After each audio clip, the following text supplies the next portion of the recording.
गुरुजी, हम law of Karma को समझ रहे हैं, उसी के इर्द गिर्द ही मेरा ये सवाल है। थोड़ा सा उन लोगों की बात करते हैं जो क्रिमिनल मानसिकता के होते हैं या किसी को इंटेंशनली दुख देते हैं। ऐसे बहुत लोग होते हैं जिनका इंटेंशन ही होता है तेरे साथ तो मैं बुरा करके ही रहूंगा, तो नीचे ला के रहूंगा।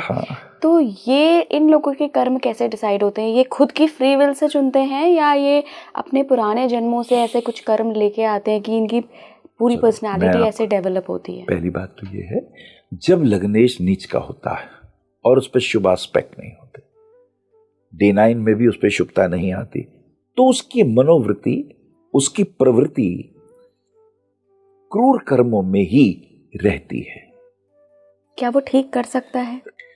ठीक करने की बात तो तब आएगी ना जब उसे लगे कि मैं गलत कर रहा हूं।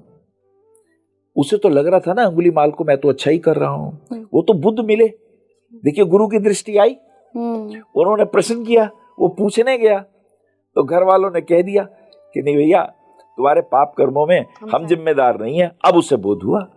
तो ये उस व्यक्ति को बोध होना ही चाहिए। कब होगा? जब उसके अपना परिवार संकट में होगा, जब उसका बेटा संकट में होगा, जब उस क्रूर व्यक्ति की अपनी पत्नी जिनके लिए वो कर रहा है, जब वो संकट में होंगे तो उसे लगेगा यार मेरे पे कष्ट क्यों आ रहे हैं। मैं किसी से पूछूं तो किसी से पूछना, वो कोई गुरु होगा, वो कोई डॉक्टर होगा, वो कोई मित्र होगा, पूछने से उसको संस्कार मिलेंगे। यही बात तो पूछी थी भीष्म पितामह ने। कृष्ण ने एक बात बताओ, इतने मुझे तीर लगे हैं यार, सरसैया पे पड़ा हूं, मैंने कौन सा पाप किया? बोले जरा पिछले जन्मों में जाके देखो।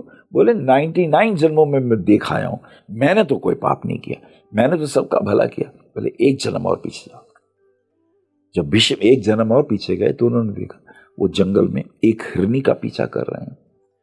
हिरनी भाग रही है और वो पीछे चल रहे हैं और शब्द भेदी बाण छोड़ दिया उन्होंने। वो हिरनी तड़पती हुई जब उसे बाण लगा तो उसने छलांग लगा के जो गिरी, एक ऐसे वृक्ष की कांटों भरी झाड़ी पे गिरी, असंख्य कांटे उसके शरीर में घुस गए और उसके नाभि में एक बच्चा भी था। उस मां ने बहुत दुखी होके कि जिसने मुझको और मेरे बच्चे को ऐसी दारुण मृत्यु दी है, हे परमात्मा उसे भी ऐसा ही अंत मिले, ऐसा कह के प्राण छोड़ दिए। और ये देख के भीष्म हैरान हो गए कि मुझसे ऐसा हुआ। बोले हाँ, ये बाण यूं ही नहीं आए, दिए थे तुमने कभी किसी को। अवश्य में भी भोक्तव्यम कृतम शुभम अशुभम। तो उन्होंने एक प्रश्न पूछा, तो कृष्ण एक बात बताओ, ये तो ठीक है कि मेरे द्वारा ये कर्म हुआ, तो मुझे फल तब क्यों नहीं मिला? अरे यार 100वें जन्म में किया तो 99 में मिल जाना चाहिए था, वो कर्म काहे के लिए वेट कर रहा था? बोले फिर तुमने सत्कर्म बहुत अच्छे किए, सत्कर्मों की श्रृंखला बहुत ज्यादा थी, वो पाप कर्म आ नहीं पा रहा था पास, वो पास नहीं आ पा रहा, वो आता था पीछे लौट जाता था, आता था पीछे, तुम्हारे सत्कर्म इतने थे। बोले तो अब? बोले अब तुम्हारे सत्कर्म नष्ट हो गए। बोले वो कैसे? बोले जब तुम्हारी पुत्र वधू ने चीत्कार करते हुए तुमसे कहा था आपकी प्रेजेंस में ये कार्य हो रहा है, मेरा शील भंग हो रहा है, कुल वधू की मर्यादा अमर्यादित हो रही है, मैं आपसे पूछती हूं भीष्म, आप इस पे कुछ उत्तर नहीं दे रहे। आपके होते हुए आप जैसा धनुर्धर कहां मिलेगा? आप चाहते एक क्षण में इन सब कौरवों को नष्ट कर सकते थे, उस दुर्योधन को दंड दे सकते थे, और आप सिंहासन के मोह में रहे, आपने कोई उत्तर नहीं दिया। आप उत्तर तो देते, हां में देते या ना में देते, आप मौन हो गए। कृष्ण का याद रखिए, जब आपके सामने अधर्म हो रहा हो तो आपको उसका विरोध करना चाहिए। अगर आप विरोध नहीं करते और वहीं टिके रहते हैं तो आप भी उस पाप कर्म के भागीदार हो जाते हैं। इन योर प्रेजेंस यह अधर्म हो रहा था और आपने विरोध नहीं किया। याद रखिए, अधर्म करने वाला ही दंड का भागी नहीं होता। अधर्म के वक्त जो मौन रह जाते हैं, इतिहास उनको भी पूछता है, तो वो जो आपका कर्म था मौन रहना, वो आप पे भारी पड़ गया। और ऐसे अधर्म बहुत बार हुए आपसे। वध हुआ अर्जुन के पुत्र का, आप वहां खड़े थे, पीठ के पीछे वार किया अभिमन्यु के, तब भी आपने अधर्म किया। बहुत बार अधर्म हुआ प्रभु आपसे। आपके सत्कर्म 99 जन्मों के भस्म हो गए।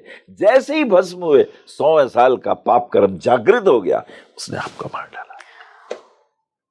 तो इससे सबसे बड़ा सीख ये है गुरुजी कि अगर आप हर दिन अच्छे कर्म कर रहे हो तो किसी भी जन्म का बुरा कर्म आपको छू नहीं पाएगा। इसीलिए कहते हैं कि हर पल अच्छे कर्म करो। बिल्कुल नहीं छू पाएगा। और प्रायश्चित से वो भी नष्ट हो सकता है, पश्चाताप से नहीं, प्रायश्चित से, कि हाँ मुझसे हुई गलती, दूसरे ने तो किया, दूसरे ने तो मेरा अपमान किया, दूसरे ने तो मेरा धन लूटा, पर शुरुआत तो मुझसे हुई, गलती तो मुझसे हुई, मुझे नहीं करना चाहिए था। ये जो पश्चाताप होता है, इस पश्चाताप वाला व्यक्ति जब कुंभ में स्नान करता है, गंगा पाप उसी के धोती है। प्रायश्चित करने वाले के ही पाप धुलते हैं, पश्चाताप करने वाले के नहीं।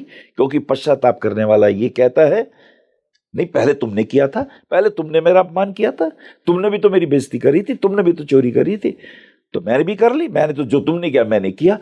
पश्चातापी दूसरे को उत्तरदायित्व तो मानता है, और प्रायश्चित वाला स्वयं को मानता है। स्वयं को मानने से तुम्हारी आत्मा रूपांतरित होती है।